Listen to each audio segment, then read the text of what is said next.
وہ نوٹیفیکیشن حکومت جاری کر سکتی ہے، الزامات لگا سکتی ہے، بین کر سکتی ہے، پارٹی ختم تصور کی جاتی ہے، اس کے اثاثے ضبط ہو جاتے ہیں۔ اب موجودہ دور میں نہیں سمجھتا عدالتیں آزاد ہیں۔ السلام علیکم ناظرین، میرا نام کلیم اللہ اور آپ دیکھ رہے ہیں کلیم اللہ آفیشیل۔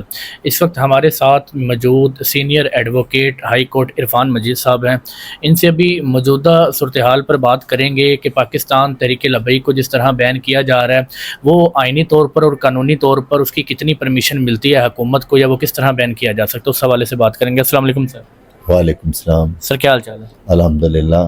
اچھا سر، سب سے پہلے تو یہ بتائیے کہ کسی بھی پارٹی کو بین کرنے کا آئینی طریقہ کار کیا ہے؟ آئینی طریقہ یہ ہے کہ اس پہ جو الزام لگائے جاتے ہیں اس کا کوئی ثبوت ہونا چاہیے۔ اگر اس پارٹی کا سربراہ ہو یا اس پارٹی کا جو ایڈمنسٹریشن کا کوئی چلانے والا کوئی بندہ ہے، اس پہ کسی کیس میں اس پہ کوئی جرم ثابت ہوا ہو، اگر یہ باتیں نہیں ہوئی اور اس کو بین کر دیا جاتا ہے تو وہ کسی وقت بھی کسی عدالت میں بھی چیلنج ہو سکتا ہے۔ نہیں، یہ بتائیے گا کہ پارٹیز کو بین کرنے کے لیے جو حکومت ہے اس کو سپریم کورٹ اور ہائی کورٹ جانا پڑتا ہے، یا وہ یہاں پر جائے بغیر نوٹیفیکیشن جاری کر سکتے ہیں بین کرنے؟ وہ نوٹیفیکیشن حکومت جاری کر سکتی ہے، الزامات لگا سکتی ہے، بین کر سکتی ہے، لیکن اس کی توثیق جو ہے سپریم کورٹ نے کرنی ہے۔ وہ سپریم کورٹ میں ریفرنس جاتا ہے حکومت کی طرف سے، وہ سپریم کورٹ نے کرنا ہوتا ہے۔ اچھا، 2021 میں ایسا ہوا کہ جب پاکستان تحریک انصاف کی گورنمنٹ سے انہوں نے بھی ایک دفعہ ٹی ایل پی کو بین کیا تھا، تو انہوں نے سپریم کورٹ میں ایک پہلے الیکشن کمیشن کو فائل سبمٹ کی، الیکشن کمیشن جو سمری لے کر ایویڈنس لے کر سپریم کورٹ کے پاس گیا اور سپریم کورٹ کے تھرو ان کو بین کیا گیا تھا۔ جی بالکل، سپریم کورٹ میں جانا ہے، وہ فائنل اتھارٹی وہی سپریم کورٹ ہے، توثیق انہوں نے کرنی ہوتی ہے۔ بین تو گورنمنٹ ہی کرتی ہے، وزارت داخلہ کرتی ہے بین ادارے کو، لیکن اس کی توثیق سپریم کورٹ نے کرنی ہوتی ہے، شہادت دیکھ کے کرنی ہوتی ہے۔ اور آج موجودہ جو حالات جو نظر آ رہا ہے کہ حکومت نے اگر بین کیا ہے تو حکومت نے اس میں ایک دروازہ کھلا رکھا ہے تاکہ وہ سپریم کورٹ میں ان کو ریلیف بھی مل سکتا ہے، کیونکہ ان کی کسی آدمی کو ابھی تک کسی عدالت میں سزا نہیں ہوئی، جو ریلیف ہی مل رہا ہے۔ ہاں ریلیف مل رہا ہے۔ وہ جو الزامات لگائے گئے ہیں نا، وہ الزامات ہیں، ابھی نہ ان کا کوئی ٹرائل ہوا ہے کورٹ میں اور نہ وہ ابھی ثابت ہوئے ہیں۔ اچھا یہ بتائیے کہ اگر کوئی پارٹی کو بین کیا جاتا ہے تو اس کی آئینی حیثیت کیا رہ جاتی ہے؟ آئینی حیثیت پارٹی کو جب بین کیا جاتا ہے، بین کیے جانے سے اس کی آئینی حیثیت ختم نہیں ہوتی۔ آئینی حیثیت تب ختم ہوتی ہے جب پارٹی کے بین کی توثیق ہوتی ہے، پھر وہ پارٹی ختم تصور کی جاتی ہے، اس کے اثاثے ضبط ہو جاتے ہیں اور وہ بالکل اسی طرح ہے کہ وہ پارٹی کا وجود نہیں ہے۔ لیکن آپ جس پارٹی کی بات کر رہے ہیں وہ پارٹی کئی دفعہ بین ہوئی ہے، لیکن ہر حکومت نے ہر دفعہ کوئی ایسا دروازہ چھوڑ دیا کہ وہ پھر بحال ہو گئی ہے، اور اس دفعہ بھی ایسا ہی ہے۔ اچھا یہ بتائیے کہ اس طرح تو جیسے مسلم لیگ نون ہے وہ تحریک انصاف کو بین کر سکتی تھی، لیکن تحریک انصاف پر یہ ایکٹ کیوں نہیں لاگو کیا گیا؟ اسی لیے کہ اس کے بین کرنے کے لوازمات پورے نہیں تھے، اور تحریک انصاف جو ہے وہ میجر پارٹی ہے، پاکستان کی سب سے بڑی پارٹی ہے جو کہ حقیقت ہے، تو اسے بین کرنے کے لیے کوئی واضح ثبوت چاہیے تھا۔ ابھی تک بھی کورٹس میں کیس چل رہے ہیں اور جو سزائیں ہوئے ہیں وہ بھی چیلنج ہے۔ اچھا آپ کو کیا لگتا ہے، آپ کا کوئی 25-26 سالہ کیریئر ہوگا، اس میں آپ کو کیا لگتا ہے کب عدالتیں صحیح معنوں میں آزاد تھی، کس ڈیوریشن کے دوران یا کس حکومت کے انڈر؟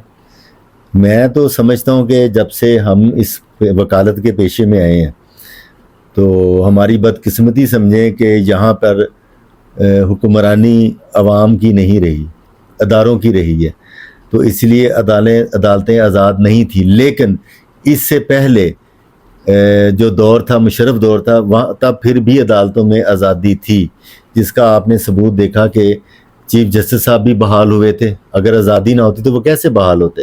آزادی تھی، لیکن اب موجودہ دور میں نہیں سمجھتا عدالتیں آزاد ہیں۔ اچھا آپ کو نہیں لگتا کہ یہ عدالتوں کی توہین ہے کہ جو ابھی کے وزیر اعلیٰ منتخب ہوئے ہیں کے پی کے ان کو آئین کی طرف سے یا قانون کی طرف سے اور عدالتوں کی طرف سے اجازت ملی ہے کہ وہ عمران خان صاحب سے ملاقات کر سکتے ہیں، لیکن اس کے باوجود ملاقات نہیں کرنے دی جا رہی، تو اس کے اوپر جو ہے عدالت ایکشن ان پولیس افسران کے ساتھ لے سکتی ہے، ان کے اوپر چارج شیٹ بنا سکتی ہے کہ جو ان کو ملنے نہیں دے رہے آئینی فیصلے کے باوجود، ایک عدالتی فیصلے کے باوجود؟ بالکل عدالت ایکشن لے سکتی ہے، لیکن جو عدالت ایکشن لے گی تو اس پہ بھی ایکشن لے لیا جائے گا۔ جو طاقتور لوگ ہیں ان کے خوف سے، ان کے ڈر سے عدالتیں انصاف نہیں دے سکتی اور نہ ہی دے رہی ہیں۔ ہو سکتا ہے، بالکل ہو سکتا ہے، توہین عدالت لگ بھی سکتی ہے، اور وہی جو سپرنٹینڈنٹ صاحب تھے اسی اسلام آباد ہائی کورٹ میں پیش بھی ہوئے، اور اسلام آباد ہائی کورٹ کی اسی عدالت میں پیش ہوئے جس نے ان کو ملنے کی اجازت دی تھی، تو اگر عدالت چاہتی تو وہاں توہین عدالت لگا سکتی تھی، لیکن کورٹ نے کچھ نہیں کیا. لیکن وہاں پر جج کے ریمارکس تھے کہ ہمارا کام ہے فیصلہ سنا دینا، امپلیمنٹیشن ہم نہیں کر سکتے، امپلیمنٹیشن آپ کی پولیس اداروں نہیں کرنی. نہیں، امپلیمنٹیشن تو اداروں نے کرنی ہوتی ہے، لیکن انہوں نے توہین عدالت تو لگانی ہے، وہ اداروں نے نہیں لگانی. تو کورٹ خود لگا سکتی ہے. کورٹ بھی چاہے، کورٹ کے پاس اتنی اتھارٹی ہے، لیکن وہ استعمال نہیں کرتے. بات تو وہی ہے کہ بھی اس وقت سارا نظام جو ہے نا وہ پریشر میں ہے. اچھا، آپ کو کیا لگتا ہے کہ کسی بھی سیاسی جماعت کو بین ہونا چاہیے یا نہیں؟ میں نہیں سمجھتا کہ سیاسی جماعت کو آپ بین کریں گے تو وہ جمہوریت کے خلاف ہے. بین نہیں ہونا چاہیے.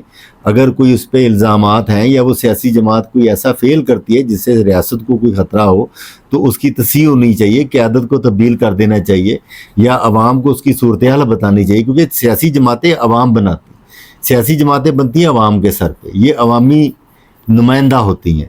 تو جب عوام کسی کو نمائندگی دیں، کسی سیاسی جماعت کو بین نہیں کرنا چاہیے، ہمیشہ اسے موقع دینا چاہیے.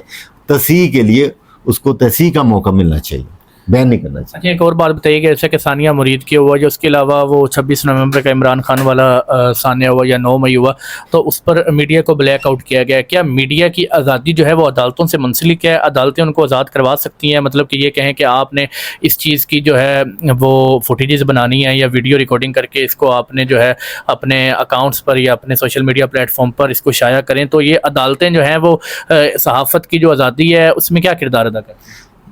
بہت زیادہ کردار ادا کر سکتی ہیں، لیکن سب سے پہلی بات یہ کہ کیا عدالتیں خود بھی آزاد ہیں جو وہ کسی کو آزادی دلائیں گی؟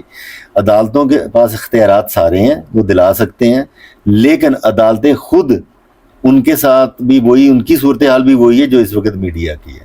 جب عدالتیں آزاد ہوں گی تو سب کچھ ٹھیک ہو جائے گا. عدالتوں کا آزاد ہونا ضروری ہے. اچھا، یہ بتائیے کہ جو کارکنان کسی بھی پارٹی کے اگر گرفتار کیے جاتے ہیں، ان کو جو سزائیں دی جاتی ہیں وہ ان کی جو قیادت ہے انہوں نے جو ایکٹ کیا ہوتا ہے اس کی بنیاد پر دی جاتی ہے یا ہر بندے کو انڈیویجول دی جاتی ہے ان کے جرم کے حساب سے؟ قانونی طور پہ ہونا تو یہ چاہیے کہ جو آدمی کوئی ایکٹ کرے اس کو اس کی بنیاد پہ سزا ملنی چاہیے. لیکن بدقسمتی سے آج کل جو پاکستان میں نظام چل رہا ہے اس میں یہ دیکھا جا رہا ہے اور یہ ہو بھی رہا ہے کہ قیادت کچھ کر رہی ہے اور سزائیں جو ہے نا وہ پارٹی کے کارکنوں کو مل رہی ہیں. چلیں، بہت بہت شکریہ.